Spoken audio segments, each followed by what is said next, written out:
Hi, my name's Ilma and welcome to my channel.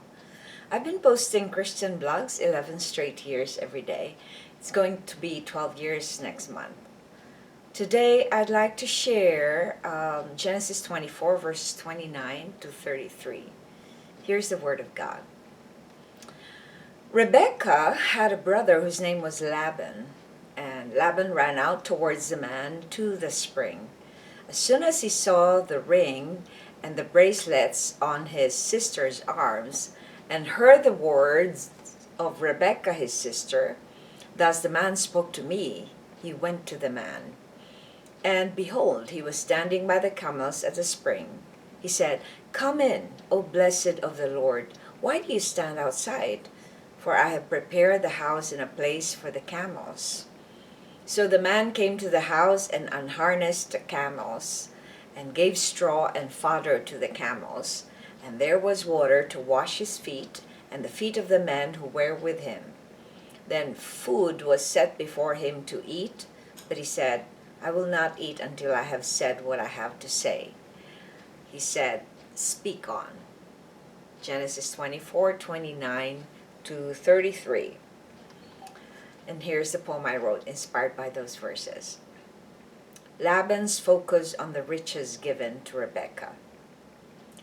The jewelry given to Rebekah by the servants stimulated Laban.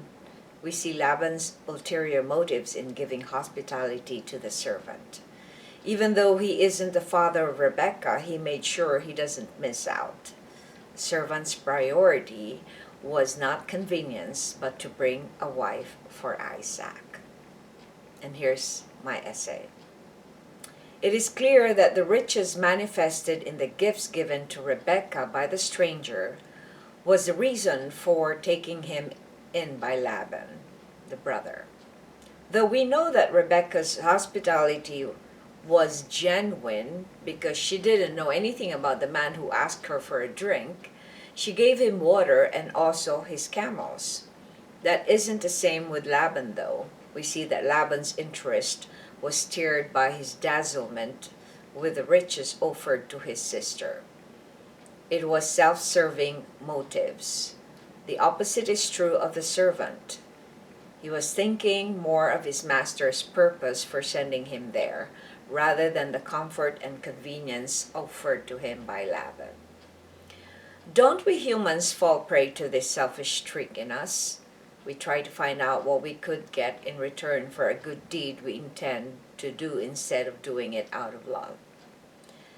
Most humans are not truly seeking the good of others, but we are concerned more to see what we can get from an act.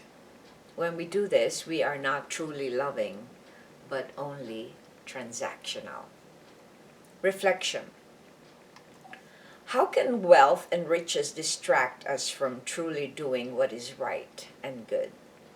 And why is it important for us to be mindful of our selfish streaks as human beings?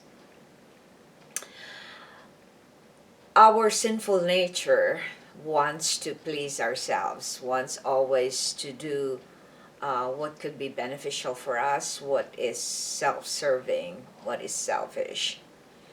So when we are presented with riches, we can get distracted to what are truly important in this world, and they are the ones that are unseen.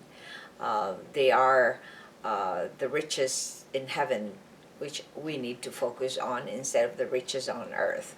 So physical manifestations of riches can make us forget why we are truly here, because we can just get caught up in the sinful desires that we have inherent in us after the fall. So it's important for us to be mindful of this selfish streak, because we can delude ourselves to think that we are not selfish or we're not sinful, and so we continue deceiving ourselves that we can be good. But we can only be good if we are in allegiance or in faithfulness to follow what Jesus wants us to do in our lives. So it's important for us, especially for Christians, to constantly be reminded that we can easily fall prey to transactional things rather than to loving things. That's why we were asked to focus on what is pure, what is lovely, what is honorable, what is true. All these things should be the ones that are in our minds, and not all the physical manifestations of riches and wealth. Thanks for watching. I hope you check my website at ilmaarts.com for artworks, photographs, and a copy of this blog. Please subscribe to my channel on YouTube so I could make more videos and give you the Word of God. And if you haven't already, please check over 3,000 videos I've done in the past. You can just type on Google or YouTube search Ilma's Poem Devotional. Have a wonderful day.